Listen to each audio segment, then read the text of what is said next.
Berharap bisa mengurangi beban pikirannya. Di sana, tanpa sengaja ia bertemu dengan Sokyung dan Esther. Melihat kedekatan mereka, Yeonsu merasa penasaran bagaimanakah keduanya bisa tetap akrab meski hanya sebagai teman. Ia mulai bertanya-tanya, apakah mungkin bagi dua orang yang pernah saling mencintai untuk benar-benar hanya menjadi teman saja. Setelah perbincangan semalam, Yeonsu merasa sudah mendapatkan jawaban yang ia butuhkan. Ia ingin berbicara langsung dengan Gang-hee dan memberitahunya bahwa kini ia bisa menerimanya hanya sebagai teman saja. Yeonsu melihat bagaimana Sokyung dan Esther bisa tetap bahagia meskipun hanya bersahabat, dan ia berharap hubungannya dengan Gang-hee juga bisa demikian.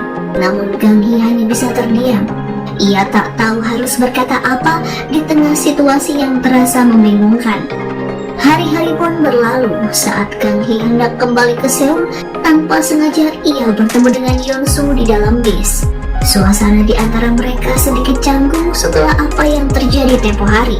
Namun perlahan keduanya bisa mulai menerima apa yang telah mereka putuskan bersama. Karena sudah terlanjur berada di Seoul, Yeonsu meminta Gang-hee untuk menjadi pemandu wisatanya. Mereka pun pergi berkeliling kota dan menghabiskan waktu bersama seperti yang sering mereka lakukan 10 tahun silam. Keduanya berusaha tetap bahagia meski kini hanya sebagai teman sesuai dengan apa yang telah mereka sepakati. Setelah puas berkeliling, Gang-hee pun juga mengundang Yeonsu untuk mengunjungi rumahnya. Melihat Gang-hee yang telah melalui banyak rintangan untuk sampai di titik ini, Yeonsu pun merasa bangga padanya. Meskipun sering diremehkan, namun ternyata Gang-hee berhasil membuktikan bahwa ia bisa sukses di tempat lain. Di malam itu, kebersamaan mereka menghidupkan kembali kenangan-kenangan indah yang sempat terkubur sebelum jarak memisahkan mereka. Gang-hee merasa bingung, selama ini mereka seperti tak peduli satu sama lain, namun saat ini Yeonsu begitu perhatian kepadanya. Namun bagi Yeonsu, perasaan itu selalu ada. Sejak ia pergi, Gang-hee tak pernah lepas dari pikirannya. Yeonsu selalu berharap yang terbaik untuknya meskipun ia tahu mungkin Gang-hee tak pernah memikirkan dirinya dengan cara yang sama. Di lain tempat, Suji yang mendengar bahwa putranya pergi ke Seoul bersama Gang-hee segera melaporkannya kepada Chonpil. Namun ayah Gang-hee itu tak menanggapinya dengan serius. Menurutnya, putrinya dan Yeonsu sudah dewasa dan hubungan mereka tak lebih dari sekedar teman. Meskipun begitu, Sujin tetap bersikeras ingin memisahkan mereka. Ia takut kejadian buruk di masa lalu kembali terulang. Dulunya, ayah Yeonsu dan ibu Gang-hee terlibat dalam hubungan terlarang dan berakhir tragis dengan kecelakaan yang merenggut nyawa mereka. Karena alasan itu jugalah, Gang-hee merasa jika hubungannya dengan Yeonsu tak akan berjalan baik karena apa yang pernah terjadi di antara orang tua mereka. Ditambah lagi, ibu Yeonsu sangat menentang keberadaannya. Sementara itu, Nangwoo yang tahu kedekatan Yeonsu dengan Gang-hee rupanya ingin mengakhiri rumor hubungan antara dirinya dan Yeonsu. Meskipun ia menyukai pria itu, namun ia juga tahu bahwa hati Yeonsu hanya untuk Gang-hee seorang. Ia tak ingin menjadi penghalang bagi hubungan mereka. Namun Yeonsu merasa bahwa saat ini bukanlah waktu yang tepat untuk memberikan klarifikasi. Jika orang-orang tahu hubungan mereka berakhir, maka Gang-hee yang akan disalahkan dan dijadikan kambing hitam. Di sisi lain, Suji terus mendesak Chonpil agar mencegah kedekatan Yeonsu dan Gang-hee. Ia juga mengungkit-ungkit kesalahan istri Chonpil dan menyebutnya sebagai tukang selingkuh. Suji bahkan mengatakan bahwa mungkin nanti Gang-hee akan mengikuti jejak ibunya. Mendengar hal itu, Chonpil yang biasanya tenang kini mulai kehilangan kesabaran. Hari pun berganti. Sokyung yang kembali untuk meninjau proyek mendapati bahwa pembangunan dihentikan karena protes dari para warga. Diduga protes itu terkait dengan ketidaksukaan orang-orang terhadap rumor hubungan Gang-hee dengan Yeonsu. Gang-hee pun berpikir untuk kembali ke Seoul dan menyerahkan proyek itu sepenuhnya pada Sokyung. Ia khawatir keberadaannya di sana hanya akan menghambat pembangunan. Mengetahui hal tersebut, Sokyung pun menawarkan diri sebagai pacar sementara untuk ia tahu terkadang satu rumor hanya bisa hilang dengan adanya rumor lain. Akan tetapi semua itu tak selesai sampai di situ. Saat kembali ke motel, Gang Hee langsung dihadang oleh Ibu Yunsu yang ingin berbicara empat mata dengannya. Dengan mulutnya yang kasar, ia kembali menjelek-jelekan Ibu Gang Hee dan menyebutnya sebagai pelakor. Namun Gang Hee bukan tipe orang yang mudah terintimidasi dan justru menantang balik. Beruntungnya, sebelum konflik semakin memanas, Yunsu datang tepat waktu untuk melerai mereka. Melihat semua kelakuan ibunya terhadap Gang Hee membuat Yunsu merasa bersalah. Selama ini ia merasa bimbang antara harus memilih cintanya dengan Gang Hee atau menuruti perkataan ibunya. Namun saat ini, Yunsu sudah tahu apa yang harus dia lakukan. Keesokan harinya, ia pun mengajak ibunya pergi ke sebuah tempat yang penuh kenangan masa kecilnya. Yunsu kembali mengenang bagaimana Ibu Gang Hee dan ayahnya tampak begitu bahagia ketika bersama. Sesuatu hal yang tak pernah ia dapati saat ayahnya bersama ibunya. Ia pun sadar selama ini dirinya terlalu sering menuruti keinginan ibunya. Mulai dari diminta menjauhi Gang Hee hingga harus menerima pria-pria asing sebagai ayah tirinya. Kini Yunsu merasa sudah cukup menuruti kehendak ibunya. Selama hidup di bawah bayang-bayang wanita itu, hubungannya dengan Gang Hee tak akan pernah terwujud. Ia pun memutuskan untuk melepaskan diri dari pengaruh ibunya dan memilih jalan hidupnya sendiri. Dengan penuh keyakinan, Yunsu menjemput Gang Hee tanpa mengatakan apapun, sementara gadis itu hanya bisa mengikuti langkahnya. Yunsu mencium Gang Hee dengan mesra dan menatap wajah gadis itu dengan tajam, lalu mengajaknya berpacaran. Namun Gang Hee lupa bahwa sebelumnya ia sudah menerima kalung pemberian Sokyung. Walaupun itu hanya untuk urusan pekerjaan, ia merasa harus segera mengembalikannya agar tak menimbulkan kesalahpahaman. Malangnya, Sokyung justru sedang mempersiapkan acara lamaran yang megah untuk Gang Hee. Ternyata ia serius dengan perasaannya terhadap Gang Hee, bukan hanya sebagai rekan kerja. Keesokan harinya, Gang Hee menerima telepon dari Sokyung yang memintanya datang ke suatu tempat. Sepanjang perjalanan, orang-orang memberikan bunga dan menunjukkan arah yang harus ia tuju.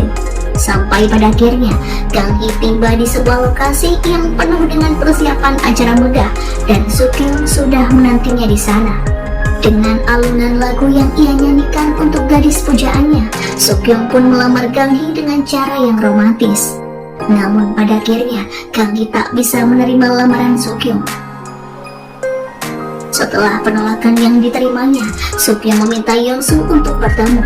Meskipun hatinya terluka, Sokyung tetap menunjukkan sikap yang gentle. Ia hanya mengingatkan Yunsu agar tidak melukai Gang Hee, karena jika hal itu terjadi, maka ia harus berhadapan dengannya. Untuk mengusir perasaan galaunya, Sokyung menemani Esther berbelanja keperluan bayi. Namun tanpa sengaja, ia melihat suami Esther sedang bersama wanita lain. Tanpa pikir panjang, ia langsung menghampiri dan memukul wajah pria itu. Namun ternyata Sokyung salah sangka.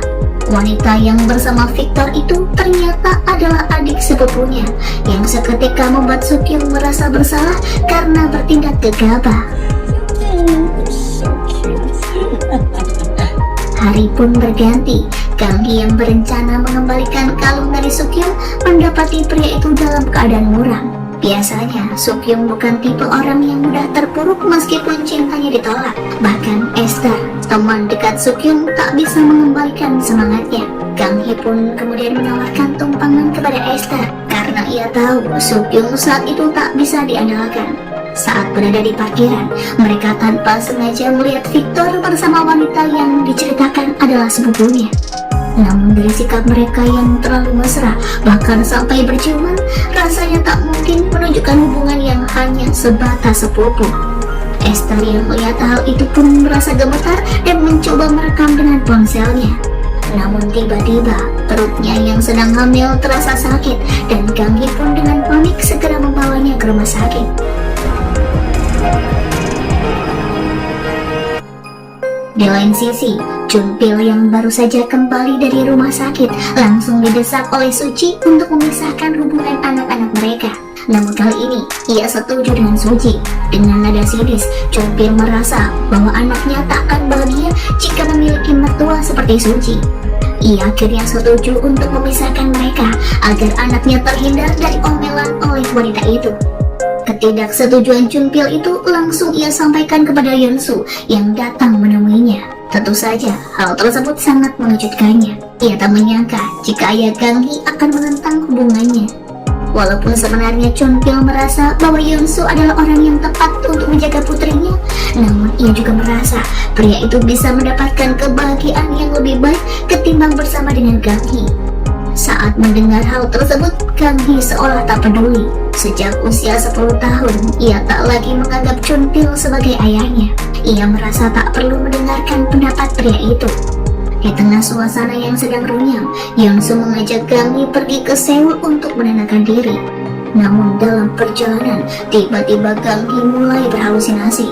Ia merasa seolah-olah melihat kecelakaan di pinggir jalan, meskipun kenyataannya tak ada apa-apa di sana. Sepertinya ingatan akan kecelakaan yang menimpa ayah Yeonsu dan ibunya kembali menghantui dirinya.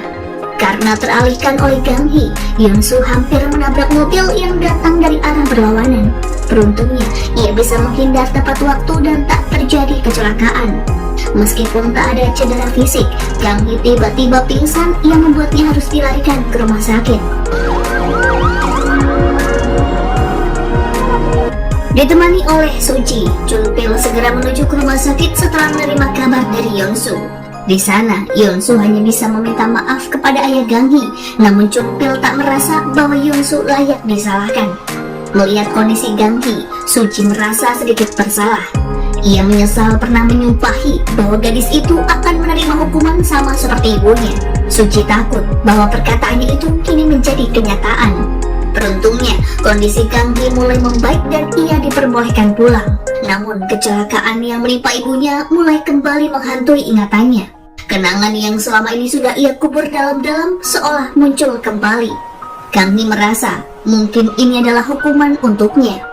Saat Gang-hee masih kecil, Chunpil pernah berjanji untuk membawa keluarganya pergi ke California. Namun, saat hari yang dijanjikan tiba, ayahnya tak pernah muncul untuk menjemput mereka.